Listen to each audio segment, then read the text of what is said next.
Bien, buenos días a todos. Hola Giovanni, buenos días. Marcos, buenos días. Pedro, buenos días. Buenos días a los demás que probablemente se irán conectando progresivamente.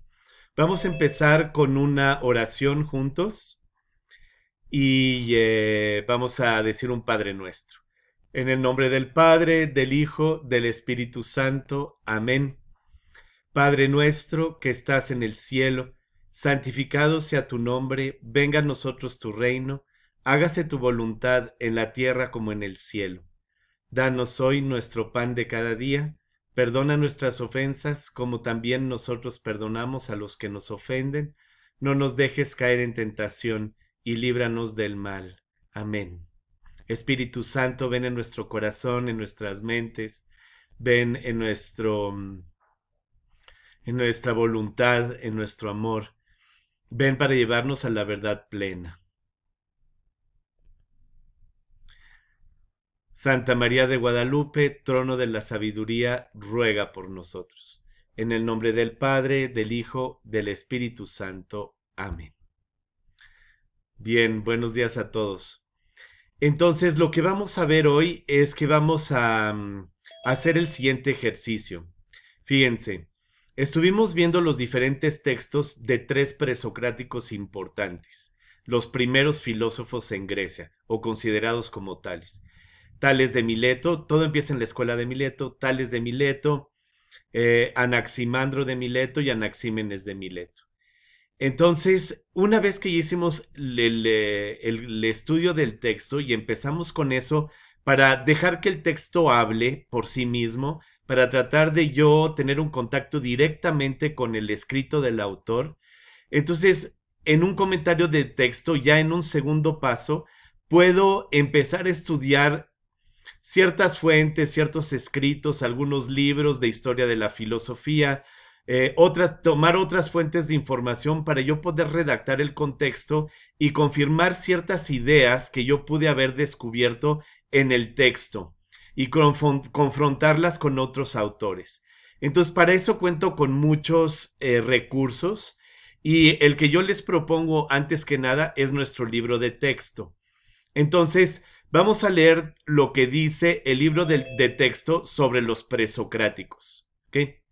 Entonces, voy a compartir la pantalla y le voy a pedir a Pedro, luego a Héctor, luego a Juan Ángel, a Bani, porque son como me están apareciendo ustedes así en mi proyección en ese orden, que lean párrafo por párrafo. Entonces, voy a nombrar los primeros cinco lectores, que serían Pedro en primer lugar, luego Héctor, luego Juan Ángel, luego Bani y luego Daniel. ¿Ok? Y se van cambiando después de cada texto. Creo que los tengo aquí. Déjenme compartir esto aquí, pero está en esta pantalla. Bien, entonces, adelante, Pedro, te escuchamos. Los presocráticos. El presente apartado está dedicado a estudiar el problema que más preocupó a los presocráticos, es decir, a los representantes del primer periodo de la filosofía griega. Probablemente también hayan tenido filosofía en otras culturas de la antigüedad, pero no tocaremos ese asunto. Muy conveniente será que, antes de abordar el tema principal, recordemos las circunstancias en que vivía Grecia cuando surgió el pensamiento filosófico. Bien, entonces aquí tienen ustedes un mapa, ¿verdad? La Gran Grecia. Recuerden que Alberto Magno conquistó prácticamente todo el Mediterráneo y también se fue un poco más hacia el este. Quizá no llegó muy lejos al oeste, pero hacia el este mucho más. Fíjense dónde está Mileto, está en Asia Menor, enfrente de Atenas, del otro lado del mar. Y fíjense dónde está Elea. Eh, Elea es la ciudad de Parménides. Entonces, hagan de cuenta que tienen como dos escuelas filosóficas muy fuertes. Elea, antes en el periodo presocrático, Elea y Mileto. ¿Ok? Y evidentemente la filosofía clásica se va a desarrollar sobre todo en Atenas. Esparta está por aquí, déjenme tomar aquí un plumón para anotar. Bueno, solamente el indicador. Esparta está por acá más o menos. Son los grandes enemigos, ¿no? Atenas y Esparta. Eh, ¿Cuál otra es así como importante? Eh, bueno, Macedonia, ¿verdad? Macedonia, porque Aristóteles no es ateniense, aunque va a Atenas para estudiar con Platón en la academia y para dar clases en la academia también. eh, él no es griego, él es macedonio. Bueno, hacía parte del imperio griego, pero no es Atenas, pues su ciudad-estado es otra. Bien, entonces así nos damos más o menos cuenta de dónde está Mileto, que es lo que nos interesa, ¿no? Eh, Aquí ponen de dónde son cada uno de los... está muy bonito. Aristóteles es de Estagira. Por eso se le dice el Estagirita. Aquí están los diferentes nombres con las localizaciones. 1 Parménides, no me equivoqué, qué bueno. 8 Atenas, aquí está Platón, Sócrates. Bien, seguimos adelante con la lectura. El siguiente. Los textos del pensamiento griego. El entorno que enmarca la aparición y el desarrollo de la filosofía griega comprende varios aspectos: histórico, geográfico, político, social y cultural. Históricamente, la filosofía se inicia a finales del siglo VII y principios del VI a.C. Para esos momentos, en Grecia ya se habían delimitado ciertas zonas de dominio. Los aqueos quedaron establecidos en Arcadia y Chipre, los jonios en Ática, las islas Cícladas y la costa central de Asia Menor, y los eolios en Beocia, Tesalia y la región de Troya. Además de los conflictos por motivos hegemónicos entre Atenas y Esparta, los movimientos bélicos más significativos fueron dos: el de las guerras médicas y el de la invasión macedónica. El primero surgió cuando los colonos griegos del Asia Menor rehusaron someterse al dominio persa de Darío I. Dicho conflicto tuvo lugar en el siglo V a.C., el siglo de Pericles, y terminó, después de algunas derrotas, con la victoria de los griegos en Salamina. Esto provocó que Atenas consolidara su hegemonía. El siguiente lector. Así es. El segundo movimiento fue el de la invasión de Filipo de Macedonia, en el año 338 a.C. La fácil victoria de Filipo en Queronea se debió en parte de la crisis en que estaban las polis griegas. Con este hecho se inicia la época helenista, en la cual el mundo griego se incorporó a una autoridad política más amplia, circunstancia que permitió la helenización de un territorio inmenso. ¿Continúa? No, el siguiente lector. Vamos párrafo por párrafo. En cuanto a la situación geográfica, el mundo helénico se desarrolló en torno al mar Egeo, en un espacio muy fragmentado. Dicho espacio es costero en parte y también comprende terrenos cruzados por montañas, lo cual hace que los valles formen regiones adecuadas para un modo de vivir muy singular. Cuando se establecieron los griegos en esas regiones, se agruparon en pequeñas aldeas. Al unirse las aldeas de cada región se originó una ciudad, la cual se constituyó en estado. Estas ciudades-estado eran completamente independientes, ya que cada una tenía su gobierno, sus leyes, su ejército y sus recursos propios. Bien, el siguiente.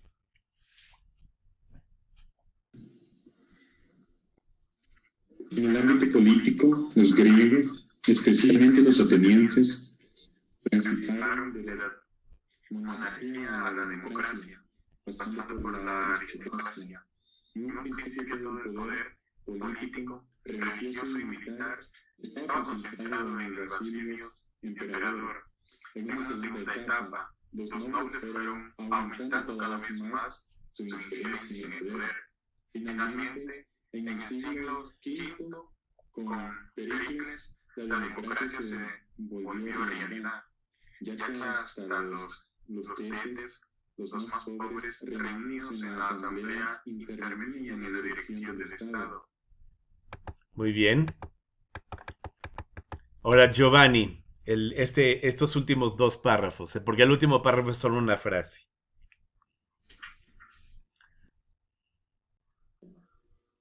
En lo que se refiere al aspecto social, en la Grecia de la etapa anterior al periodo clásico de la filosofía, encontramos una sociedad aristocrática, agrícola y guerrera.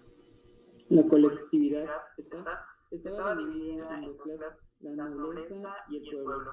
La primera gobierna en tiempo de paz y conducía al pueblo en tiempos de guerra, mientras que la segunda trabajaba en proveer y provenía de los soldados. En el entorno cultural había a la vez varios aspectos que se deben tomar en cuenta. Muy bien. Entonces vamos a ver los diferentes aspectos que tomar en cuenta. ¿Ok?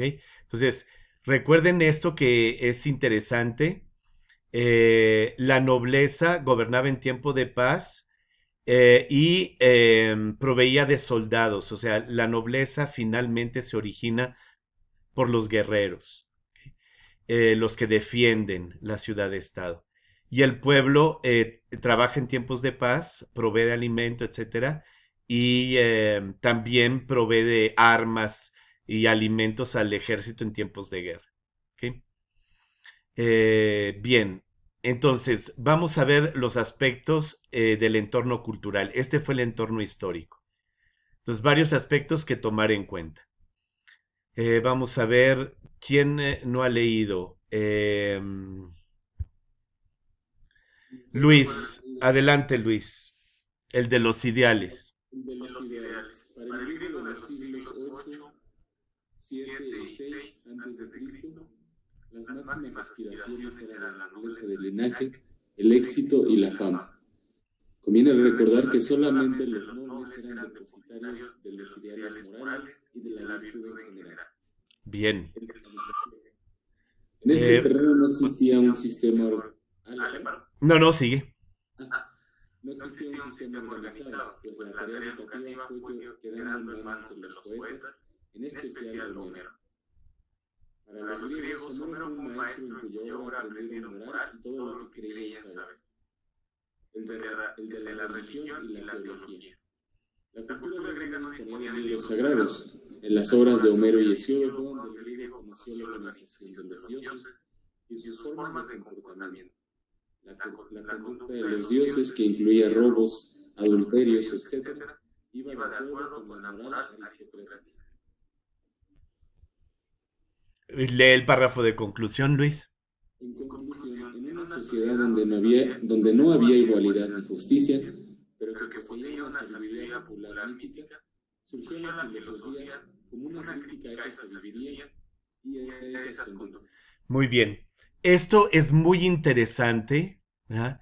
Y por lo general casi todos los autores están de acuerdo con eso, que una de las filosofías, una de las funciones de la filosofía, una de sus funciones es la de ser autocrítica de la cultura.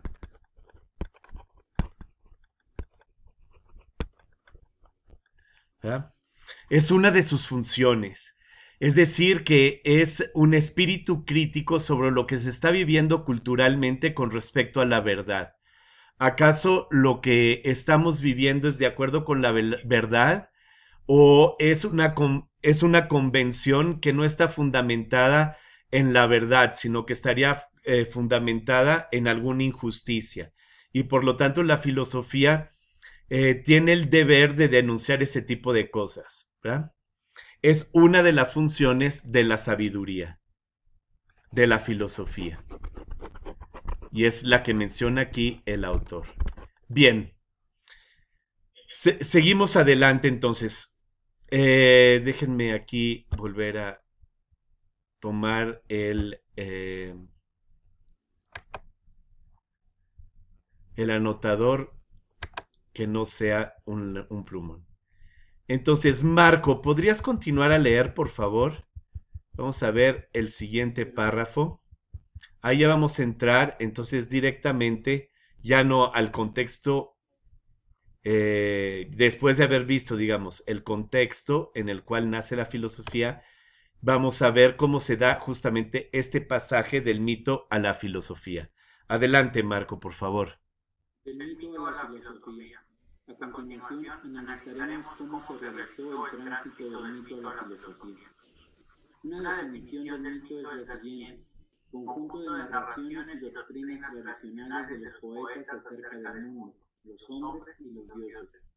En este caso, al atribuir las narraciones a los poetas, nos referimos especialmente a Homero y a Hesíodo.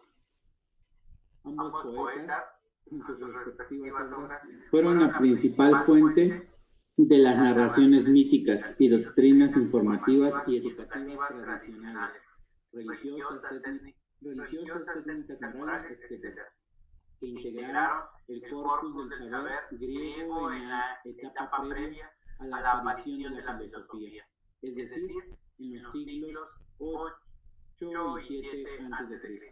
Perfecto, bien. Juan Ángel, ¿quieres seguir leyendo, por favor? Ah, no, espérame. Tú ya leíste, ¿no? Así es. Ok, mejor Gustavo entonces. Los dos siguientes párrafos. Empieza con una característica básica. Una característica básica del mito es que ofrece una explicación total, o sea, pretende dar respuesta a los enigmas más inquietantes acerca del universo o de la realidad total, como el origen del hombre y de las cosas, la organización social, el ámbito del organismo, etc. Otra manera de concebir el mito es extenderlo como una actitud intelectual que sirve de base a las explicaciones anteriores. Las fuerzas naturales se personifican y divinizan para explicar los fenómenos. Por ejemplo, ¿será un Dios el que produce todos los fenómenos relacionados con el mar? En este supuesto tenemos que admitir que todos los sucesos o fenómenos dependen de la voluntad de Dios. Esto es lo muy característico de un mito, ¿verdad? Y nos acordamos de nuestras lecturas de Hesíodo y también de Homero, el dios de los vientos, por ejemplo, etcétera. Y decimos, sí, realmente yo cuando leí el texto me di cuenta de eso, ¿no? Seguimos adelante. ¿Quién no ha leído Marcos? Dentro del mito, los sucesos o fenómenos. Dentro del mito, los sucesos o fenómenos son arbitrarios, porque al depender de la voluntad de los dioses, y siendo estos concebidos con pasiones humanas, los fenómenos dependen de una voluntad caprichosa. ¿Sí? Sí, por favor. Sin embargo, dentro del mito también se introdujo la existencia de fuerzas, el destino, que no están personificados, sino que son abstractas y contra las cuales nada pueden ni los hombres ni los dioses. Este elemento del mito aporta una variante en el acontecer universal, ya que representa como algo ineludible. Muy bien. Perfecto. Pedro, entonces volvemos a empezar así, a menos de que nadie haya leído, a alguien me salté, pero creo que ya todos leyeron. Adelante entonces.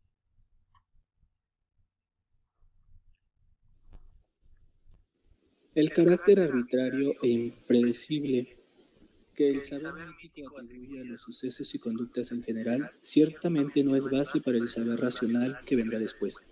A finales del siglo VII y sobre todo en el siglo VI a.C., la explicación racional de los fenómenos busca leyes, es decir, reglas, aunque éstas quedan negadas porque el acontecer depende de la voluntad de los dioses. Sigue, Pedro, por favor. Sin embargo, el elemento destino, con su carácter de necesidad, vino a ser eslabón entre el mito y el logos, explicación racional que iniciarán los milesios en el siglo VI a.C. En otras palabras, cuando el griego cambió la idea de arbitrariedad por la de necesidad, pensando que las cosas suceden porque así tienen que suceder, entonces se dio paso a una nueva concepción del mundo, su concepción racional o filosófica. Perfecto, muy bien. Los primeros filósofos, ¿sigo? Sí, por favor. Los primeros filósofos advirtieron que la existencia de fenómenos o cambios suponían también la existencia de algo permanente que se conserva igual a través del cambio. Muy bien. Aquí entonces puedo recordar lo que vi en Anaximandro, lo indeterminado, que es lo permanente que se conserva a través del cambio. Y tiene que ser indeterminado para poder cambiar. ¿De acuerdo? Entonces puedo poner esto en el contexto al momento de yo redactar un comentario de texto.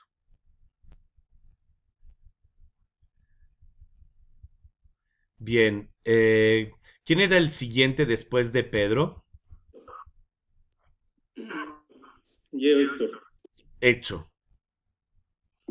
Desde por otro lado. Por otro lado, Héctor, sí.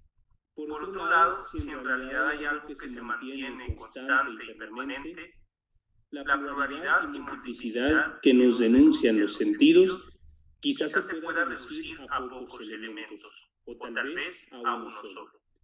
Es entonces cuando surge la trascendental pregunta acerca del principio o el arjé de las cosas. En conclusión, tres preocupaciones formaron la base inicial de la explicación racional del universo. A saber, hay que buscar lo permanente a través de lo cambiante.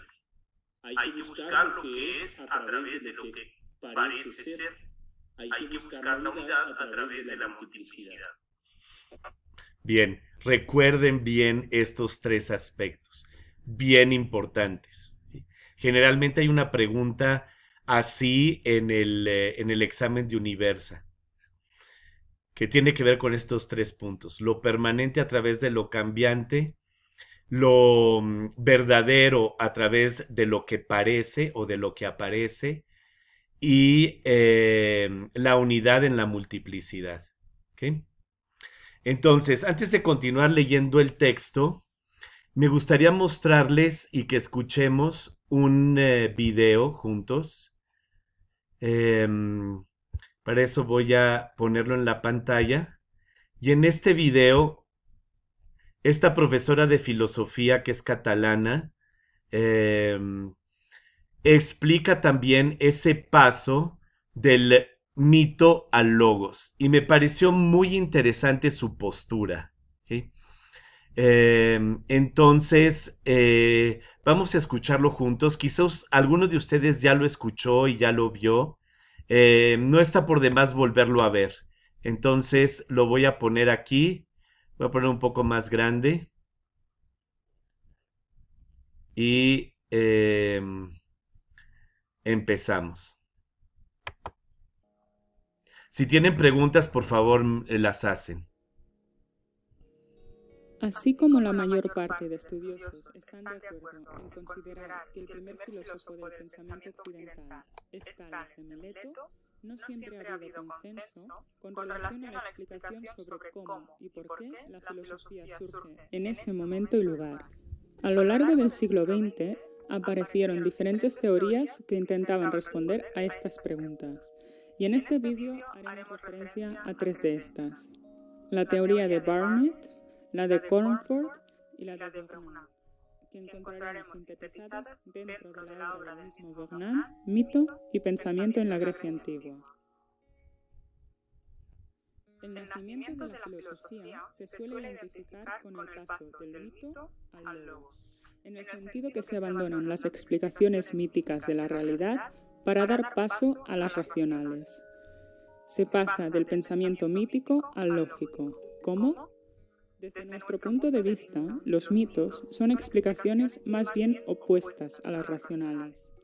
Tendemos a pensar que el paso del mito al logos implica un salto muy grande, porque pasamos de una realidad a su contrario. Desde una perspectiva similar, Barnett defendió la teoría del milagro griego, según la cual la filosofía habría surgido de forma espontánea y extraordinaria en la Grecia del siglo VI a.C. como resultado de la genialidad del pueblo griego. En realidad, ni el paso del mito al logos fue tan grande, ni la filosofía surgió de forma espontánea. Actualmente, las explicaciones más aceptadas son las que, por un lado, tienen en cuenta el contexto histórico y cultural y que, por otro, entienden el surgimiento de la filosofía como una evolución o transformación de las formas de pensamiento expresadas en los mitos. Para entender un poco mejor esto, vamos a ver en qué consisten estos tipos de pensamientos. Etimológicamente, mito significa relato, cuento.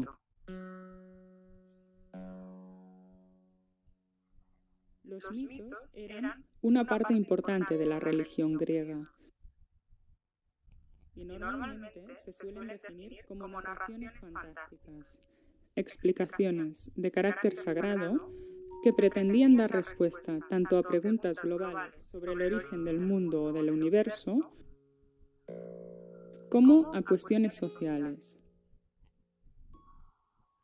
Un ejemplo de esto sería en la Ilíada de Homero el mito de Océano y Tetis, dioses de las aguas dulces y saladas, a quienes Homero designa como padres de todo. Otro de estos se encuentra en los trabajos y días de Hesíodo, donde nos narra la evolución de las diferentes razas de humanos para explicar el origen del trabajo y la naturaleza de la justicia. El mito, en este libro, tiene un papel moralizante. Nos habla de cuestiones ligadas a la realidad del momento. Y es que los mitos no eran simples historias y leyendas sobre un pasado remoto, sino que eran una realidad viva. Cuando en los mitos aparecen héroes, dioses y razas de hombres, es porque sus historias tenían un sentido y estaban presentes en la realidad cotidiana de las comunidades. Y esta presencia se materializaba a través del ritual. Los rituales eran la expresión física de los mitos, el vehículo con el que la comunidad revivía los mitos y entraba en contacto con sus orígenes. Al otro lado tenemos el logos. Logos es una palabra de origen griego con significados diversos. Normalmente se suele traducir por palabra, discurso, razón, etc. Pero cuando hablamos del logos en un sentido filosófico, nos referimos a la nueva forma de pensamiento que surgió y que, con el tiempo, acabó generando el pensamiento filosófico y el científico. El logos hace referencia al nacimiento de la filosofía como discurso racional. Este es un discurso que también pretende dar respuestas a preguntas globales, pero limitando el dominio de la fantasía. Trata de desvelar las leyes que hacen que las cosas son como son y de hacerlo a través de la razón. Por ejemplo, Tales está considerado el primer filósofo porque dice que el origen de todo se encuentra en el agua, entendida como un elemento natural, no divino. El pensamiento racional nace apelando a la naturaleza. Y esto es una de las cosas que lo diferencia del pensamiento mítico, pero no lo opone a este. Es en este sentido que Cornford señala que las primeras explicaciones filosóficas eran, en realidad, mitos racionalizados. Lo que en el mito eran poderes personificados, en las primeras filosofías eran elementos naturales. El logos, en este sentido, vendría a ser, en sus orígenes, una evolución del pensamiento mítico.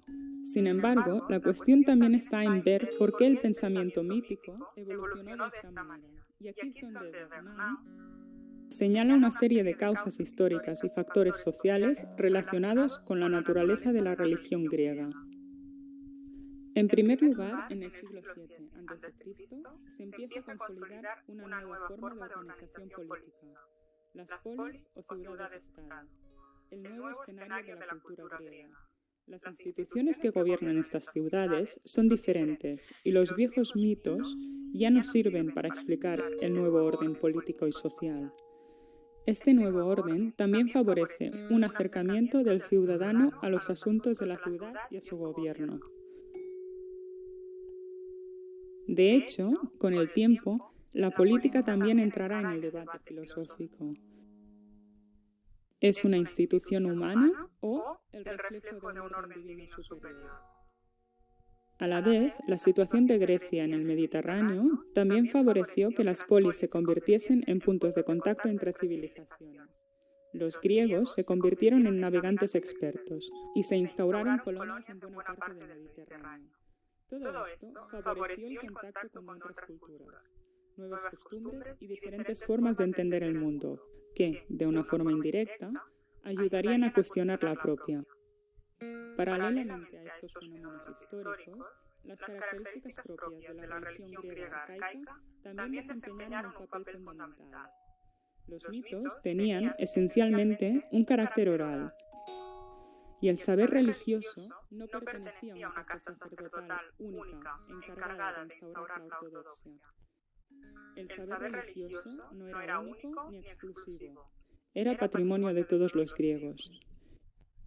Y esto también será una característica de la filosofía, ya que la filosofía en Grecia nace con el afán de divulgar los conocimientos.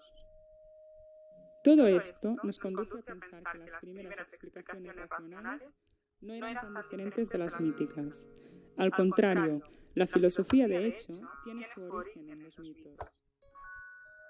Y esto significa que los mitos griegos poseían un sentido filosófico y que, inevitablemente, la filosofía antigua también tenía un sentido mítico. La prueba de esto es que buena parte de los primeros filósofos usaron los mitos para expresar problemas filosóficos.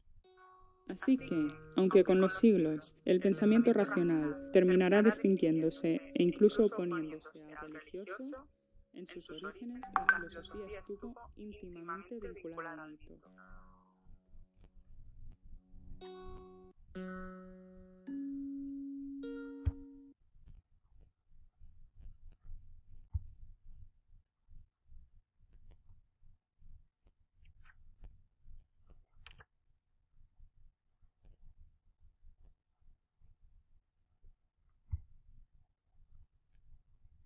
Bien.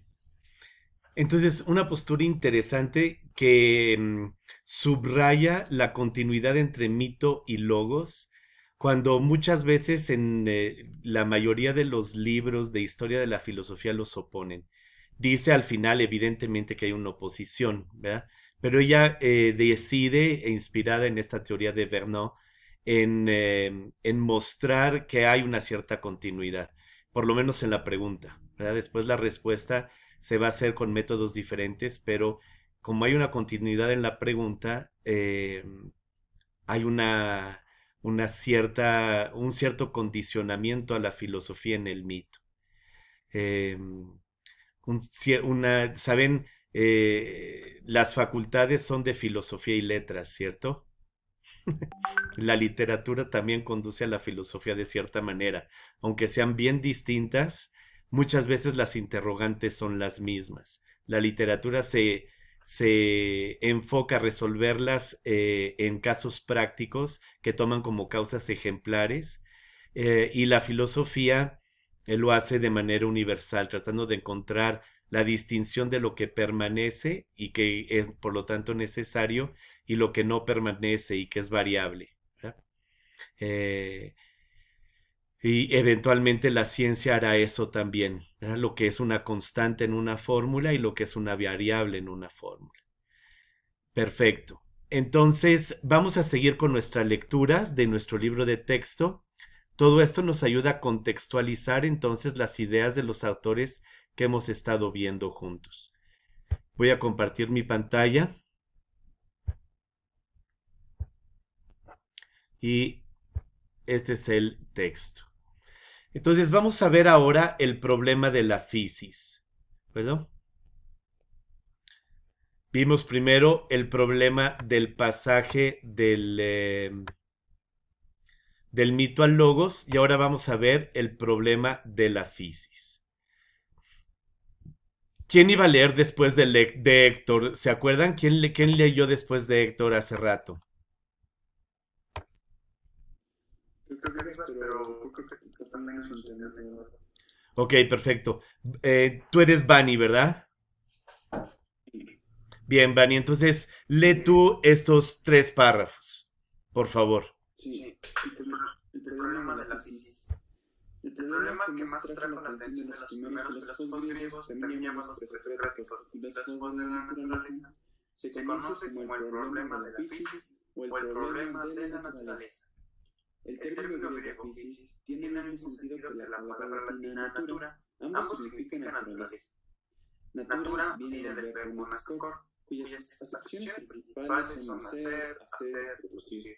El término fisis a la vez se deriva del verbo fio, que también significa hacer, producir. Teniendo en cuenta la etimología de las palabras fisis y natura, afirmaremos que el sentido más propio de la naturaleza es el origen y producción de las cosas en general. La naturaleza, así entendida, se convierte en la fe de las cosas. El problema de la fisis es ahora el problema de la fe de las cosas.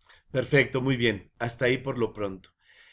Esto es muy importante de conocer bien de dónde se origina la palabra de naturaleza en nuestro vocabulario, tanto en nuestro vocabulario común y corriente como en nuestro vocabulario religioso. Por ejemplo, cuando decimos en el credo que el Hijo es de misma naturaleza del Padre, ¿qué estamos entendiendo ahí con naturaleza? ¿Okay? Y también, y sobre todo, evidentemente para nosotros en la licenciatura en filosofía, saber qué es lo que se entiende por naturaleza. ¿Okay?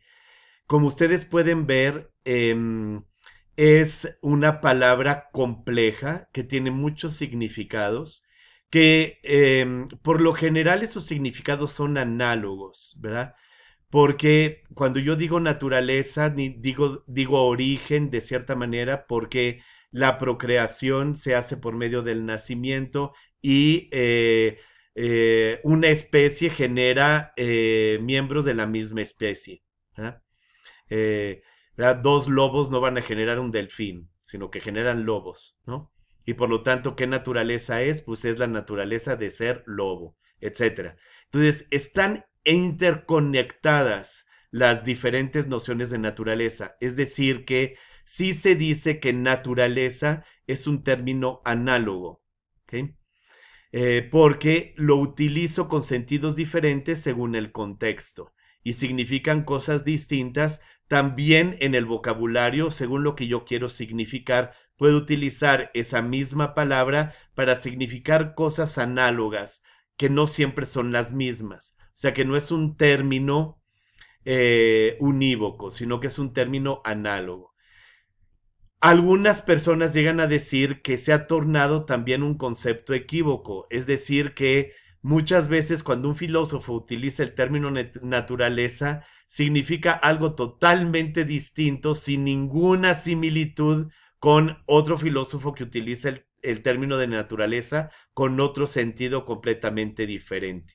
Evidentemente que ese puede ser un problema, y de ahí la importancia de conocer desde los orígenes de dónde viene la palabra naturaleza que utilizamos en español. Viene de physis, ¿eh? De physis en griego. Y entonces conocer en griego qué es lo que physis significa, pues me ayuda a ser mucho más claro en mi filosofía y también en mi teología. Bien, entonces cierro el paréntesis y vamos a ver que, o acabamos de ver ahorita, que physis y arjé van muy ligados desde su origen. Entonces vamos a seguir leyendo. A ver, veo que tengo una pregunta aquí, espérenme tantito. Voy a abrir mi chat.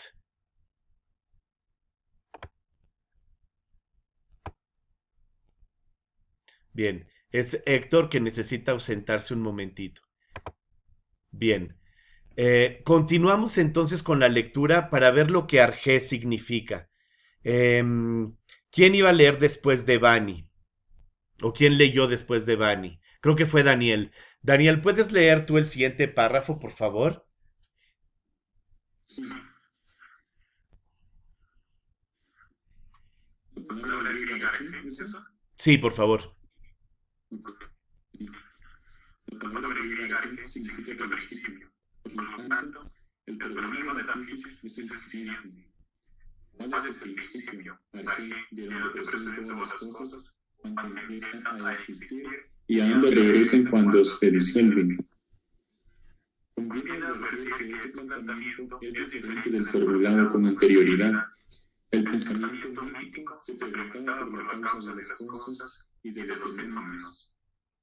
Una diferencia muy plausible entre causa y principio es que la primera es algo externo a lo causado, mientras que el segundo, desde que la cosa se inicia hasta que se termina, se mantiene como constitutivo de ella. Sigue, por favor, Daniel. La naturaleza, además de ser entendida como principio, se empleó también para designar la totalidad de las cosas, o bien aquello que es principio de alguna clase de seres. Cualquiera que fuera el sentido en que se entendiera la física, siempre se le anexaban las connotaciones de material y dinámica. Al considerar el arge como material, implícitamente se le estaba concibiendo como natural, como no divino. Siendo la física algo dinámico, se le relacionaba con los procesos que tenían que estar regulados y ordenados, es decir, la física era el fundamento del cosmos o de un mundo en armonía. Bien, muy bien. Entonces, esto es interesante y es importante, ¿verdad? Me parece que uno puede ser un poquito más preciso en el sentido que uno puede decir que el arjé es el principio que explica la física, la naturaleza, ¿verdad? Están ligados en el estudio. El estudio de la naturaleza implica el descubrimiento de un principio y el pasaje de la constatación natural de las cosas, del mundo que nos rodea, lleva al descubrimiento por medio de un razonamiento inductivo a un principio. Los primeros filósofos lo que hicieron es que descubrieron un principio material, natural. Lo que se hacía antes con el mito es que se postulaban principios míticos, divinos por lo general. Bien, entonces vamos a ver justamente las soluciones físicas de algunos de los filósofos que empezamos que ya leímos, ¿verdad? Que ya es más, ya estudiamos en sus textos y vamos a ver qué es lo que nos puede dar este texto para un cierto contexto. Pero antes de seguir con con la lectura de aquí, quiero mostrarles, o sea, del libro de texto, quiero mostrarles otro video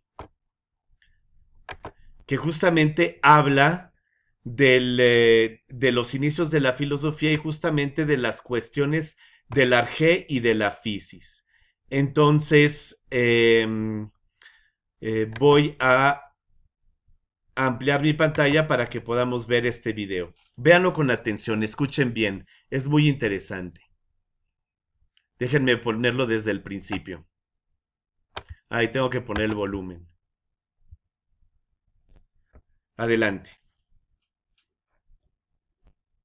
Cada persona tiene una visión del mundo, una cosmovisión, una forma de entender el mundo que depende de la cultura, la sociedad, la historia y otros factores más cercanos como la familia o su entorno inmediato. Al mismo tiempo, cada sociedad o cultura tiene una cosmovisión determinada que refleja una forma de entender el mundo y la realidad. De acuerdo con esta cosmovisión, cada sociedad tiene unas necesidades y preocupaciones determinadas que se pueden expresar en forma de pregunta. Y aquí es donde entra la filosofía. Nietzsche dijo que la sociedad contemporánea, nuestra sociedad, es nihilista, porque nuestra experiencia de la vida expresa la falta de sentido. Durante muchos siglos, lo que dio sentido a la vida fue la creencia en la existencia de un Dios único y omnipotente, creador de todo. Pero ahora Dios ya no es la respuesta. Como tenemos la experiencia de la falta de sentido, nos preguntamos por el sentido de la vida.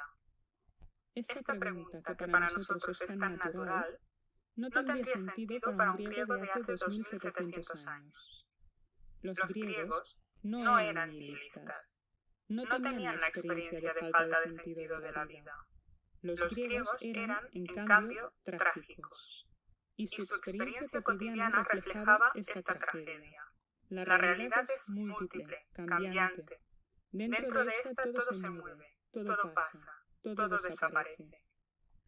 En este marco de pensamiento, las preguntas que tenían sentido eran: ¿cómo puedo entender el mundo si cambia constantemente?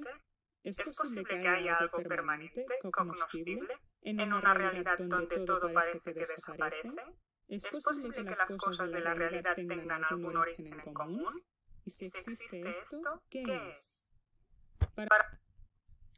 Bien, hasta aquí vamos a dejar este video para que ustedes durante estos 20 minutos de descanso también aprovechen estos minutos para pensar justamente en esta manera como esta filósofa presentó justamente el problema griego como un problema trágico, ¿ya? Y que es una cuestión muy distinta a la cuestión filosófica de nuestros días. ¿Tiene sentido la vida? A contra, ¿hay algo permanente? En realidad están tan distanciados como ella lo dice o no tanto, etcétera. Es importante que reflexionemos sobre eso como filósofos, ¿verdad? Y es más, también como hombres y mujeres de fe, porque también es importante, como acabamos de ver, la fe en Dios para hacernos estas preguntas. Entonces, nos vamos a tomar nuestros 20 minutos de descanso y regresamos a las 11:10 para seguir viendo este video y terminar de ver la relación entre los diferentes conceptos griegos y tener definiciones más profundas sobre cada uno de estos conceptos y categorías filosóficas. Nos tomamos entonces 20 minutos de descanso y nos vemos al rato. Hasta luego.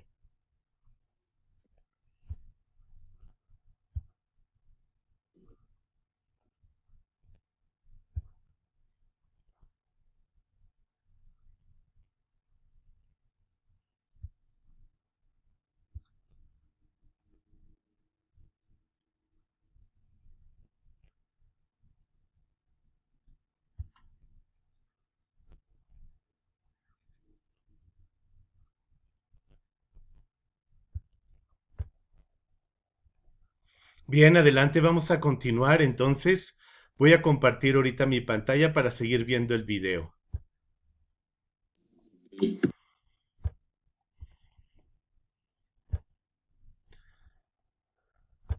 Para referirse a este principio permanente, los griegos usaron la palabra argé. Argé hace referencia al origen de todas las cosas, a lo que está por todas partes y da realidad a todo. Significa precisamente esto: principio, causa, esencia. La preocupación de los primeros pensadores fue encontrar el argé, determinar en qué consistía este principio, y la pregunta nace con vocación naturalista. Buscan las causas de todo dentro de la misma naturaleza. La physis. La physis es la naturaleza, pero entendida de forma un poco distinta a como la entendemos nosotros. Physis deriva del verbo phio, que en griego antiguo significa brotar, crecer. La naturaleza no es, por lo tanto, estática, sino que es dinámica, tiene vida y está en constante transformación. Además, para los griegos corresponde al conjunto de todas las cosas, a la totalidad del universo, a toda la realidad. Y en paralelo a todo esto, la physis también hace referencia a la naturaleza interna de los seres, es decir, a su esencia. La naturaleza es dinámica, define la constitución de todo y al mismo tiempo abarca todo lo que existe. Esto significa que, en el fondo, todas las cosas tienen un mismo origen y fundamento natural. Por esta razón, los primeros pensadores buscaron el arjé de la physis, y lo hicieron sin recurrir a explicaciones fantásticas. La gran aportación de los primeros filósofos es precisamente esta: explorar las entrañas de la naturaleza prescindiendo de la mitología, y por esta razón reciben el nombre de los físicos. En los próximos vídeos veremos en qué consisten sus teorías.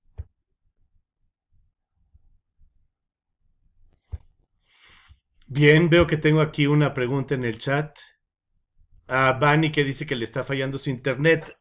No te preocupes, Vani, lo puedes ver en tu computadora una vez que la clase termine. De todas maneras, recuerden que las clases las estoy grabando y entonces pueden consultarlas también por YouTube. Profesor, disculpe. Sí, Estos videos están en la plataforma, ¿verdad? Creo. sí, se los muestro. Voy a abrir la plataforma.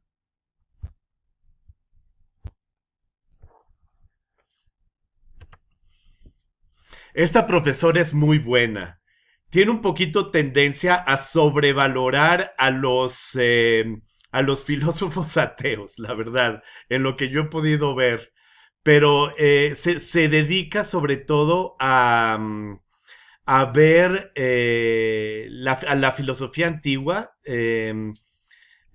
y me parece que es muy buena. Es muy clara y es profunda, la verdad. Pero sí les quiero avisar de que a veces hay comentarios que son un poquitín ateos. No escandalosamente, pero sí un poco.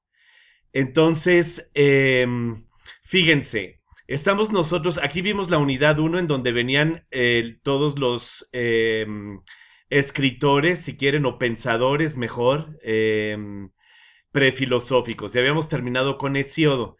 Después está la unidad 2, en donde viene la filosofía presocrática. Y los dos primeros videos son los dos videos que vimos ahorita, ¿de acuerdo? De Luna Pineda.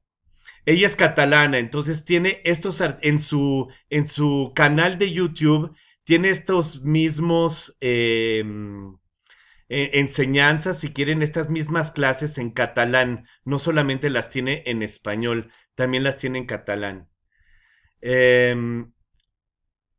Y ahí están esos dos. Después, esta de la escuela de Mileto y estos otros videos que habíamos visto, en particular el del Apeiron, o sea, el de Anaximandro, la clase pasada, la semana pasada. ¿De acuerdo? Entonces aquí tienen la referencia de los videos que estamos viendo. Y también tienen las referencias con las páginas de la lectura que estamos haciendo también. Entonces, vamos a seguir con nuestra lectura, a menos que tengan ahorita alguna pregunta de cualquier naturaleza. O sea, si es una pregunta sobre dónde encontrar los videos, sobre dónde está el libro del texto, hasta las cuestiones que los presocráticos se plantean. O sea, o sobre el contexto cultural de Grecia. Comentario o pregunta, bienvenidos.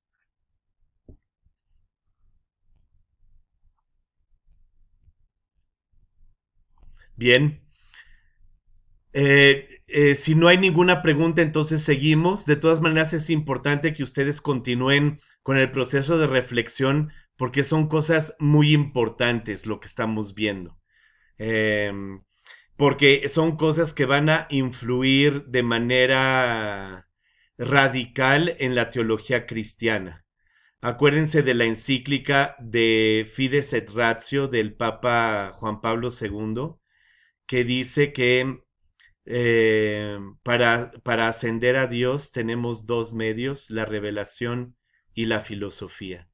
Y también dice que no es una coincidencia que la teología haya nacido en un ambiente filosófico y además con la filosofía griega. con las categorías griegas, que hace parte de la providencia divina, que haya nacido en un contexto griego la reflexión teológica.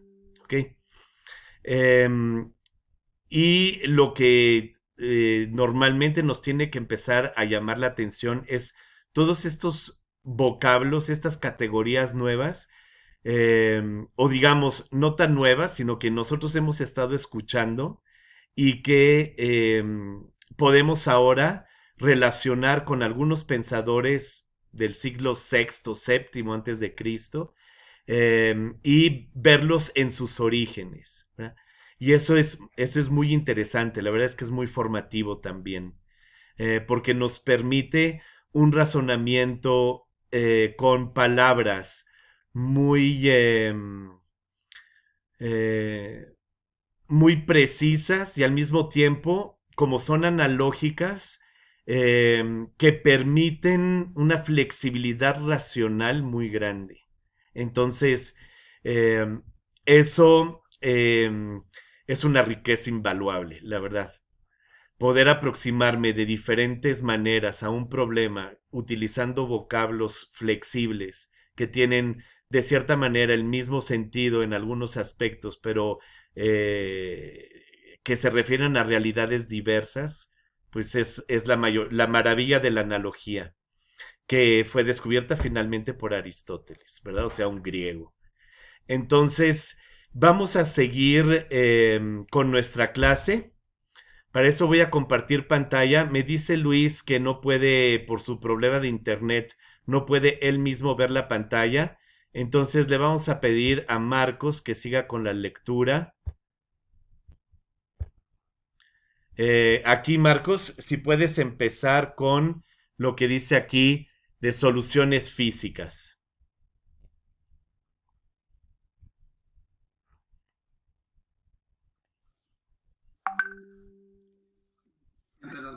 Entre las varias respuestas que el problema de la física se propusieron, estamos llamando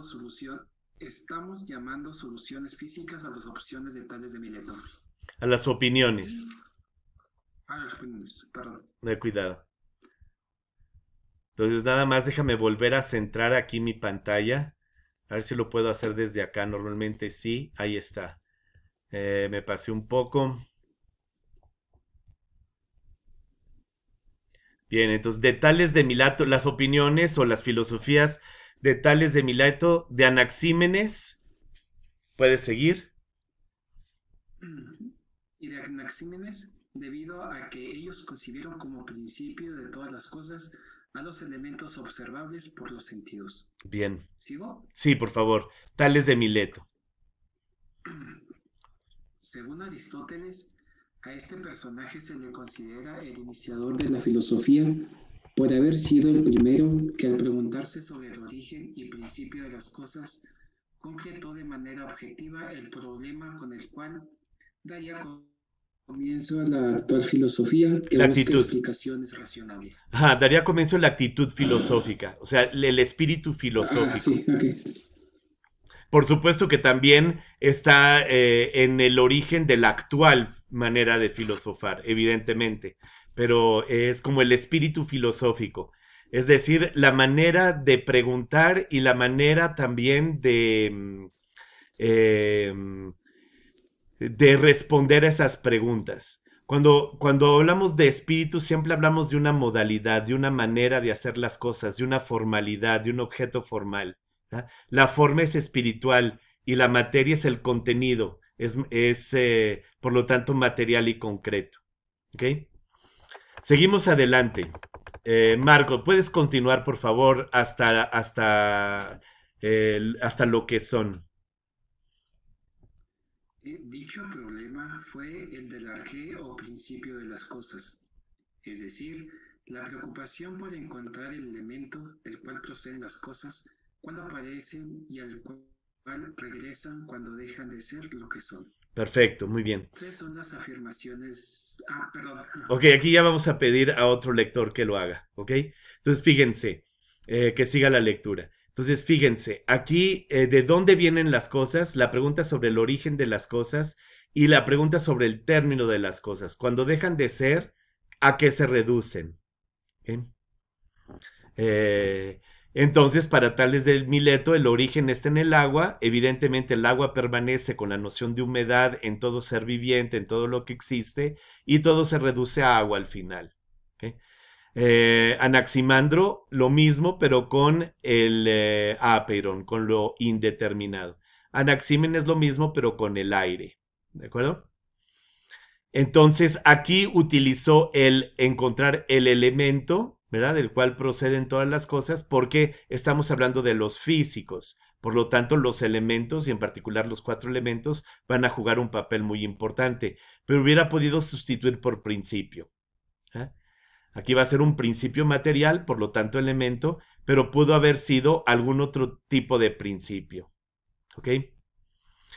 Entonces, ¿a quién le gustaría seguir leyendo? ¿Quién tiene el texto fácilmente en su pantalla y que pueda seguir leyendo aquí? 3 son las afirmaciones de Tales de Mileto.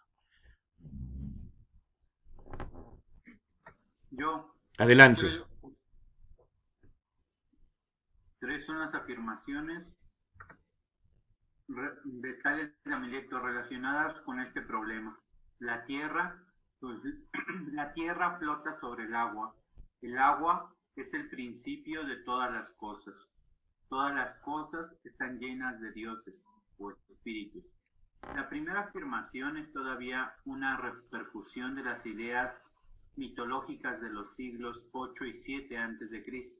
La tercera ha sido objeto de las más variadas interpretaciones. Algunos dirán que Tales se refería a las fuerzas de la naturaleza. Otros supondrán que a las propiedades de atracción que tienen algunas sustancias como el ámbar. Sí, y no solamente el ámbar, sino también los imanes. Les impresionaban mucho los imanes. O sea, cómo una piedra no podía causar el movimiento de atracción sobre otra piedra, ¿no? Es un poco el caso del imán. Y eso los llevó a concluir que algunos, no a todos, que entonces esas piedras llamadas imanes tenían vida, porque ejercían un movimiento a partir de ellas mismas, o provocaban un movimiento a partir de ellas mismas.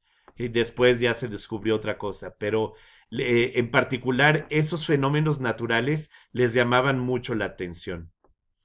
Marco, ¿puedes seguir leyendo, por favor? Sí, profesor. La segunda afirmación es la que contiene propiamente la solución que él formuló al problema del arjé.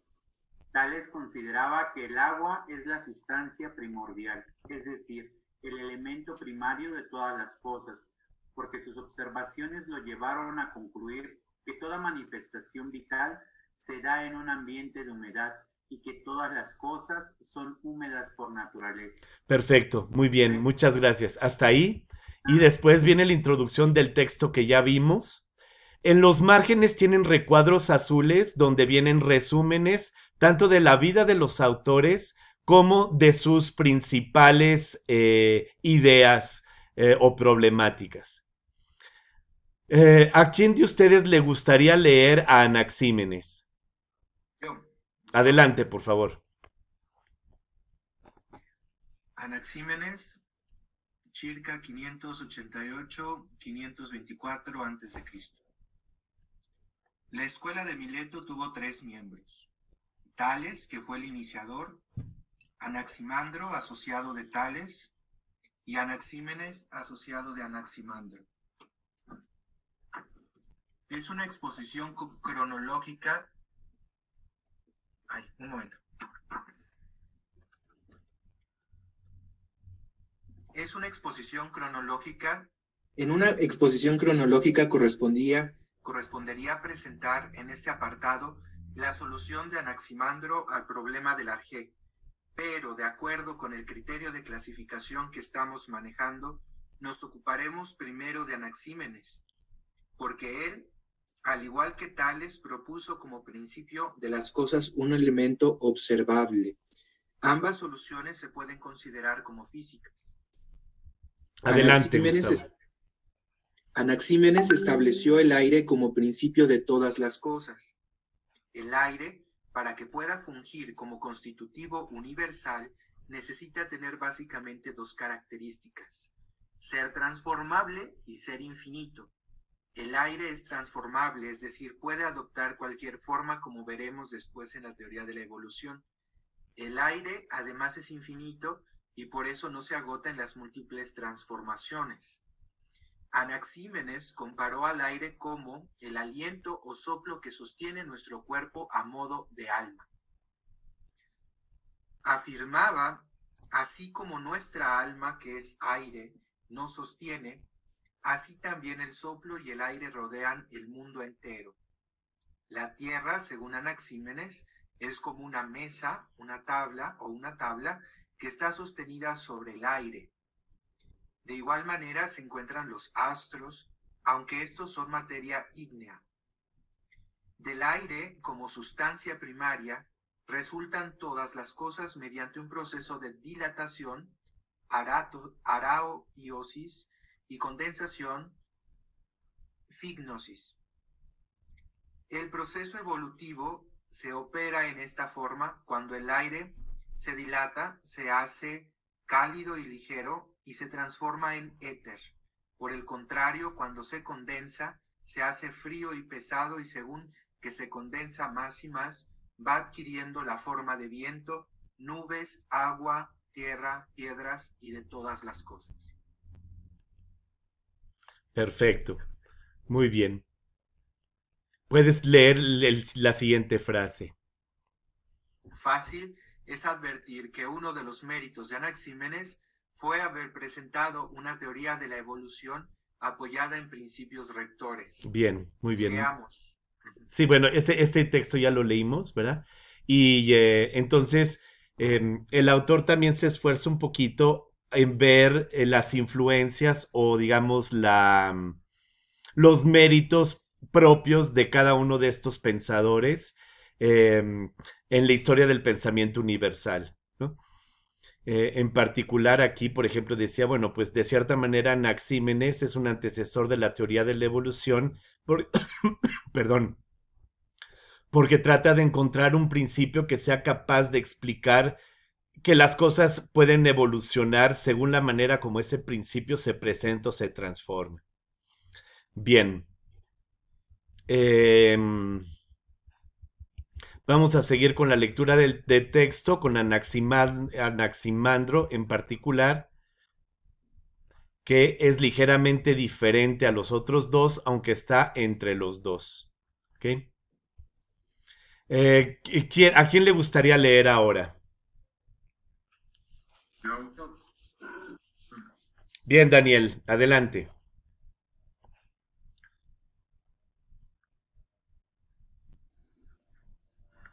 Soluciones metafísicas.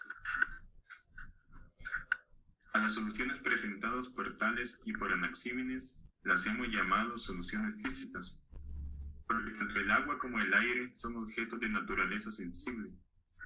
Por el contrario, los cuatro filósofos que siguieron Anaximandro, Pitágoras, Heráclito y Parménides ofrecieron soluciones al problema de la fisis, basada en entidades cuyo ser solamente es accesible a la inteligencia.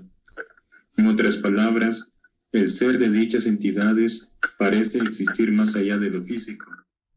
Por esta razón, las soluciones del segundo grupo de filósofos fueron calificadas como metafísicas. Muy bien. Y en particular, Anaximandro. Esto que se dice en este párrafo es extremadamente interesante, ¿eh?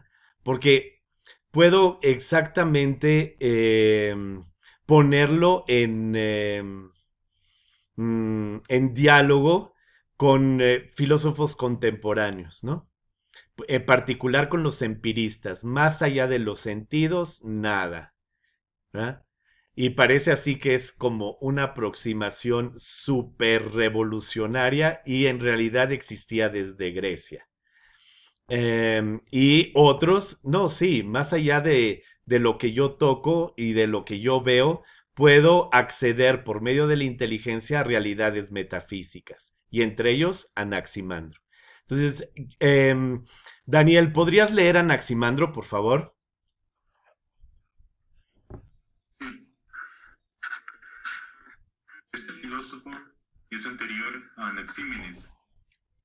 Le explicamos su posición hasta ahora porque consideramos que la solución que ofrece al problema de la fisis es de carácter metafísico. Para Anaximandro, el principio de donde proceden todas las cosas no podía ser una cosa determinada, como el agua, sino algo indeterminado, infinito, inmortal, que lo gobierna todo y al cual llamó Aperum.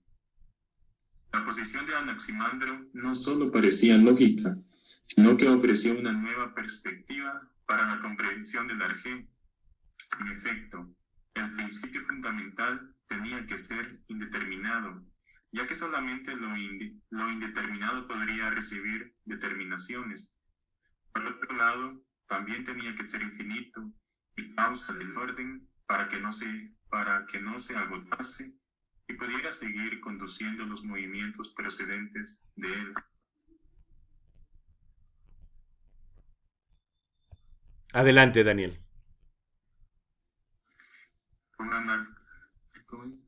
Con Anaximandro, el arjé como principio primordial adquirió su perfil más completo,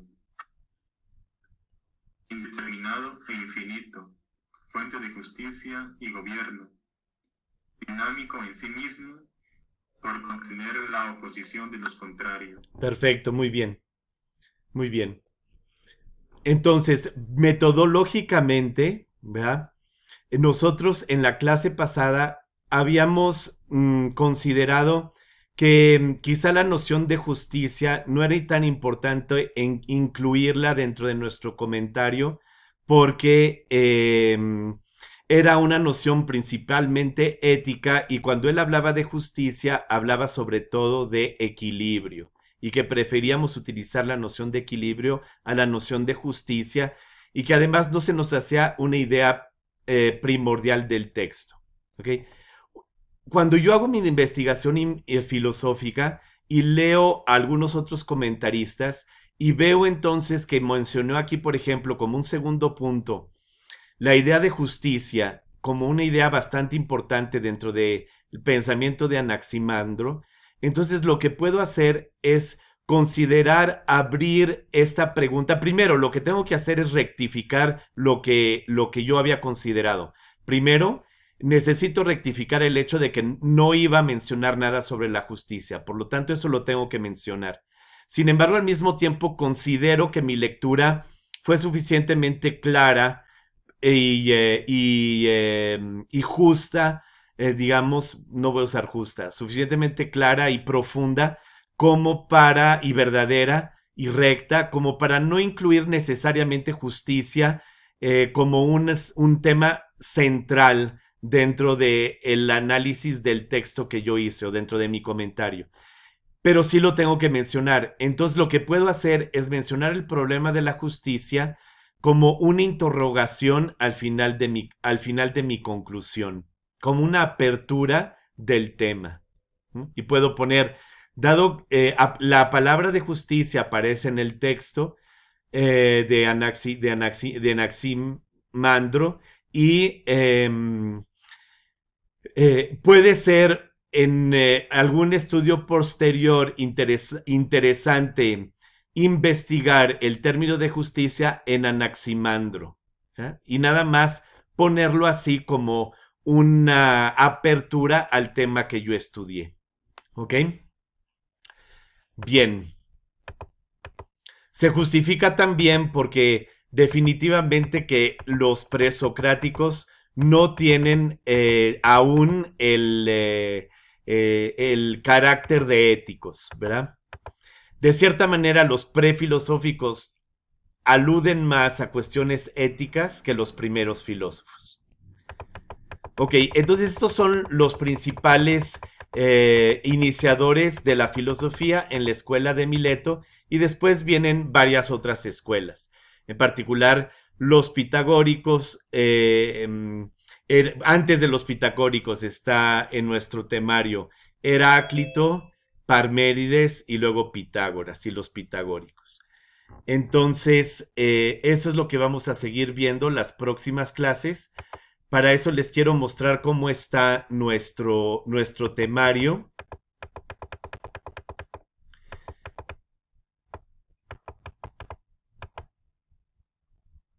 Si se fijan bien, después de los primeros filósofos de Mileto, tenemos a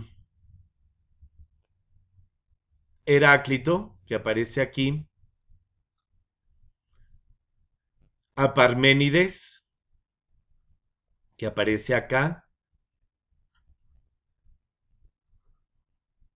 y a Pitágoras. Bien, entonces vamos a ver a quienes les toca presentar. La semana que entra le toca a... No, esta misma semana, el jueves, le toca a Juan Pablo. Luego, Pedro presenta a Heráclito. ¿Okay? Y ahorita checamos la fecha de cuándo es tu presentación, Pedro. Y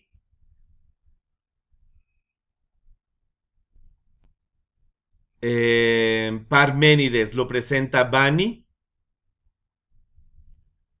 Y Pitágoras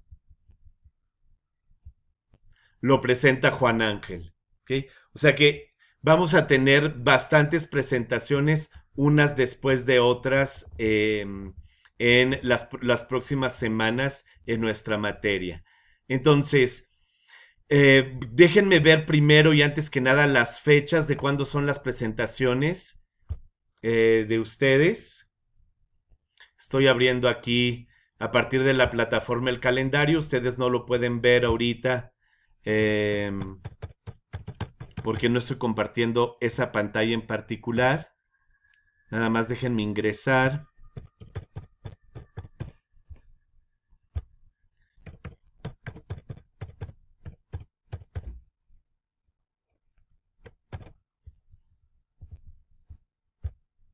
Ok, estoy accediendo a la plataforma con ese calendario. Y entonces, dijimos, Juan Pablo el 17 de septiembre a las 10. El martes 22 de septiembre, o sea, el martes próximo, Pedro, te toca a ti para presentar a Heráclito y sus fragmentos. Y a Bani le toca el viernes 25 de septiembre, o sea, la semana que entra también al final de la semana para Parménides. Y el 2 de octubre a Juan Ángel, o sea, dentro de 2 semanas. Juan Ángel, te tocará los pitagóricos dentro de 2 semanas. ¿Ok? Sí, gracias, es lo que iba a preguntarle, porque yo había checado precisamente ayer, pero pensé que con el avance me iba a tocar antes. No, mantenemos esto. Mantenemos el calendario, ¿de acuerdo? Bien. Quizá también tenías esa pregunta porque viste en el libro de texto que los pitagóricos venían en nuestro libro de texto, por lo menos en el de 2018, que Pitágoras está presentado antes de Heráclito y de Parménides, pero me parece importante presentarlo después, por una razón muy importante. Y es que el grupo de los pitagóricos permanece durante mucho tiempo en Grecia. ¿Ya? Y eso, entonces, me parece que no necesariamente, aunque cronológicamente quizá la escuela pitagórica, o por lo menos el pensador Pitágoras, es un poco anterior a Heráclito y a Parménides, aunque realmente son contemporáneos si lo vemos en términos generales, como permanece de cierta manera más tiempo la escuela pitagórica, me parece que está bien verlo al final. De todas maneras, tanto Pitágoras como Parménides van a influir mucho en Platón. Mucho, mucho, mucho. Pero en Platón, Homero y Hesíodo también tienen una influencia muy fuerte. ¿Okay? Bien. y en Aristóteles también, pero de una manera diferente. Bien, entonces eso en cuanto a los calendarios. Luego, en cuanto a las tareas, quiero verificar ahorita con ustedes cómo vamos y cómo van. Entonces, les recuerdo que teníamos esta tarea sobre un texto de Homero, que era el Odre de los Vientos.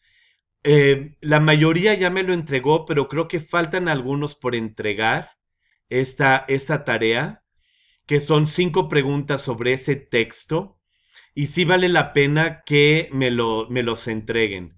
Luego, algunos ya les hice algunos comentarios en la entrega, y léanlos, ¿ok? Lean lo que les puse ahí para que cada uno de ustedes, según su manera de ser y de manera de escribir también, vaya perfeccionando sus tareas de aquí en adelante, y también sus trabajos escritos con otros profesores o eventualmente su tesis mucho más adelante.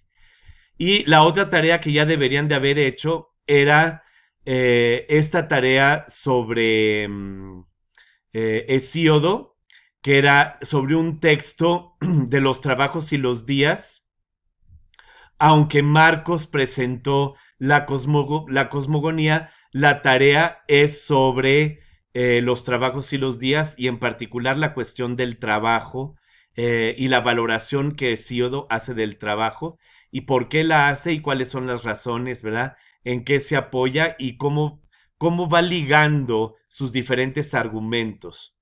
Esto también es importante. En eso me enfoqué un poco al momento de hacer las correcciones. Aquí, si no mal recuerdo, más o menos la mitad de ustedes ya me lo entregó, pero me falta la otra mitad. Entonces, de aquí al jueves, o sea, hoy y mañana, los que no me han entregado las tareas, hagan un esfuerzo para entregármelas antes de que se les acumule con la siguiente tarea, que ya es sobre la escuela de Mileto, que de todas maneras empiecen a hacer después de la presentación de Juan Pablo, ¿ok? O sea, la presentación de Juan Pablo es el jueves. A partir del jueves ya le pueden dedicar tiempo a esta tarea sobre la escuela de Mileto, ¿ok? Y vamos a ver en qué consiste esta tarea. Voy a abrir aquí la tarea. Si no mal recuerdo, son las preguntas, ¿ok? Que están en la pregunta 1, 2 y 3, o sea, sí son 3 preguntas que están en la página 25 del libro de Priani, ¿ok? No es el libro que leímos hoy, es el otro libro más actual de 2019, y que corresponden además a las 3 preguntas de esos 3 fragmentos que va a presentar Juan Pablo el jueves. Bien, con esto terminamos la clase.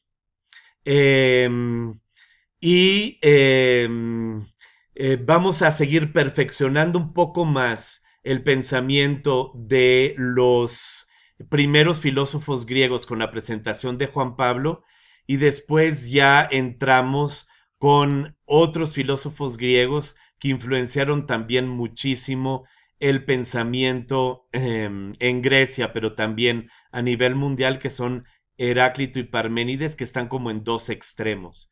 Uno que valora el movimiento de una manera casi absoluta, y el otro que valora la permanencia y el ser también de manera casi absoluta. Entonces, con esto terminamos la clase de hoy y vamos a decir un Dios te salve María juntos. En el nombre del Padre, del Hijo y del Espíritu Santo. Amén. Dios te salve María, llena eres de gracia, el Señor es contigo. Bendita eres entre todas las mujeres, y bendito es el fruto de tu vientre, Jesús. Santa María, Madre de Dios, ruega por nosotros pecadores, ahora y en la hora de nuestra muerte. Amén. Nos vemos el jueves, que tengan un feliz 16 de septiembre. Felices fiestas patrias a todos ustedes. Igualmente, padre. Hasta luego.